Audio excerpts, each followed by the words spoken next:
Sebelumnya perkenalkan nama saya Bayu Wahyu Pambudi dengan NIM 2251204 140.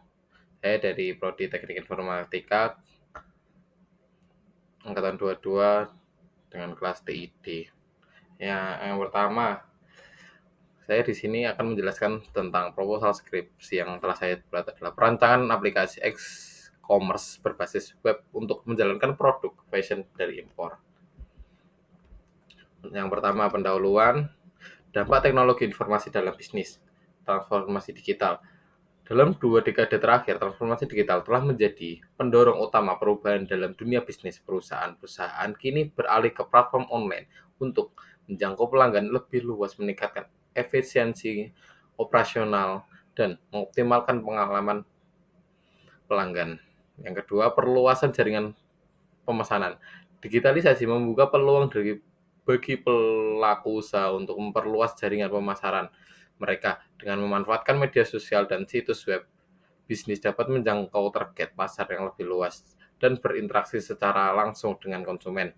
Tiga, e-commerce sebagai solusi. E-commerce telah menjadi solusi efektif bagi banyak bisnis untuk ber- beradaptasi dengan perubahan pasar. Aplikasi berbasis web memungkinkan menjual untuk menawarkan produk mereka secara online, mempermudah transaksi, dan meningkatkan visibilitas produk. Pentingnya aplikasi e-commerce. Kemudahan akses. Yang pertama, kemudahan akses. Aplikasi e-commerce memberikan kemudahan akses bagi konsumen untuk belanja kapan saja dan di mana saja, untuk meningkatkan kenyamanan bagi pelanggan untuk menjalankan berbagai produk tanpa harus mengunjungi toko fisik. Yang kedua, penggunaan model waterfall. Dalam penelitian ini, penulis menyusulkan pengguna metode waterfall untuk merancang aplikasi e-commerce. Metode ini menawarkan pendekatan terstruktur untuk mempermudah dan mengamalkan aplikasi yang memenuhi kebutuhan pengguna dengan baik. Yang ketiga, inovasi dalam pengajuan produk fashion. Penjualan produk fashion impor melalui platform online menghadirkan tenaga dan peluang. Dengan pemanfaatan teknologi informasi, pelaku usaha dapat menyesuaikan strategi pemasaran mereka untuk menarik lebih banyak konsumen. Tentang dan peluang digitalisasi. Yang pertama, adaptasi terhadap perubahan. Salah satu tantangan terbesar bagi bisnis dalam era digital adalah mampunya untuk beradaptasi dengan perubahan cepat dalam teknologi dan presensi konsumen. Bisnis yang gagal beradaptasi beresiko kehilangan pangsa pasar. 2.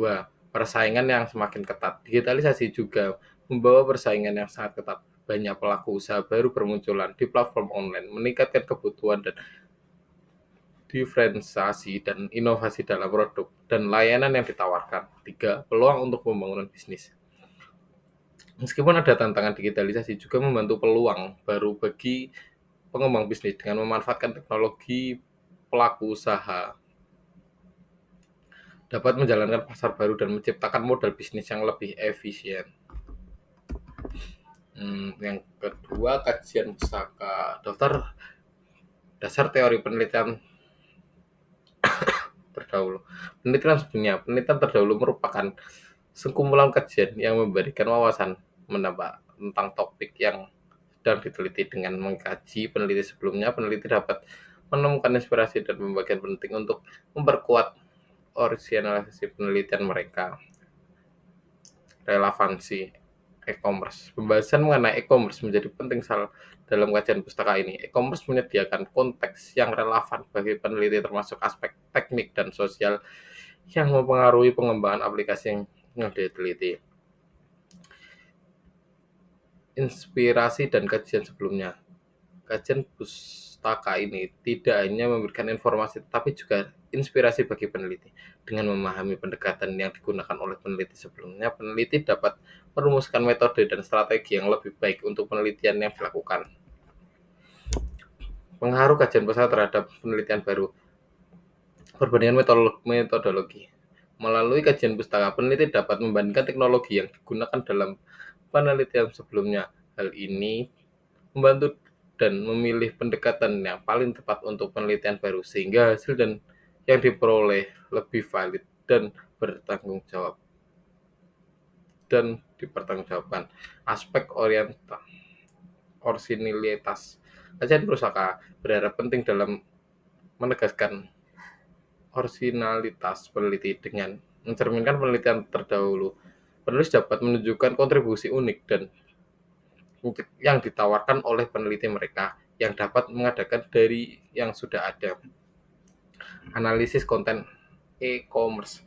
Dalam kajian ini, analisis terdapat konten yang berkaitan dengan e-commerce juga dilakukan. Peneliti mengidentifikasi tren dan inovasi yang muncul dalam peneliti sebelumnya untuk memahami arah pengembangan aplikasi yang diteliti.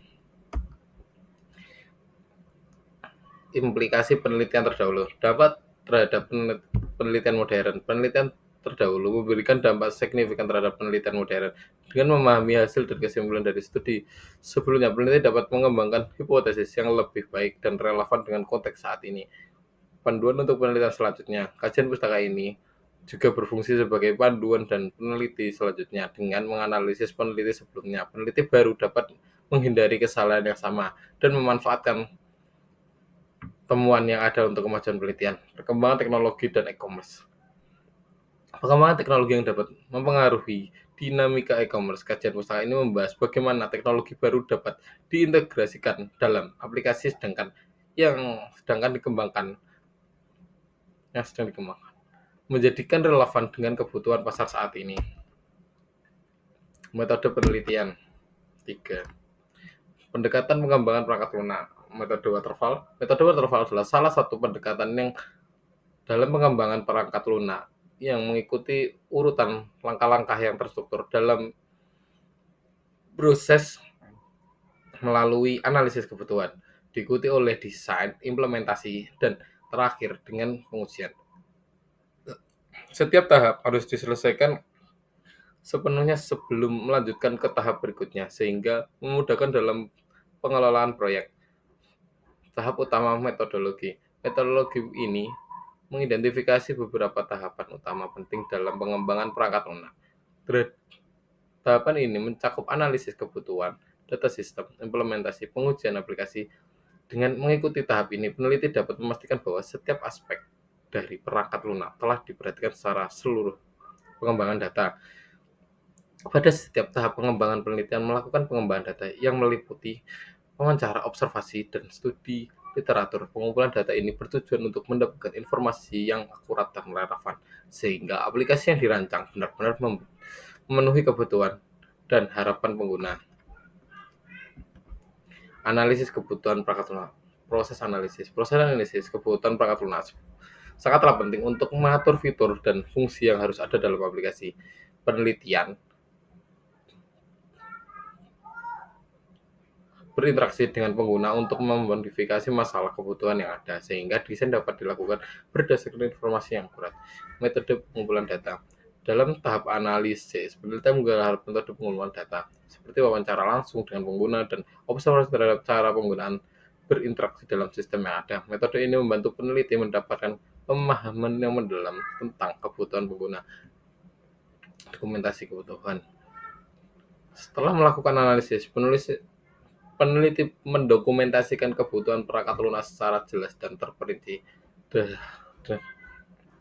Dokumentasi ini akan menjadi acuan penting terhadap desain, memastikan bahwa semua kebutuhan pengguna tercukup dan pengembangan.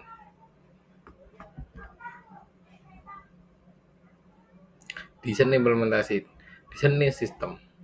Setelah analisis kebutuhan selesai, langkah selanjutnya adalah desain sistem. Desain ini mencakup artikel perangkat lunak antara muka pengguna dan alur proses. Desain ini yang baik akan memudahkan terhadap implementasi dan pengujian. 2. Implementasi perangkat lunak. Implementasi adalah tahap di mana desain sistem diwujudkan menjadi kode sumber yang dapat dijalankan. Peneliti harus memastikan bahwa kode yang ditulis mengikuti standar pengembangan perangkat lunak yang baik.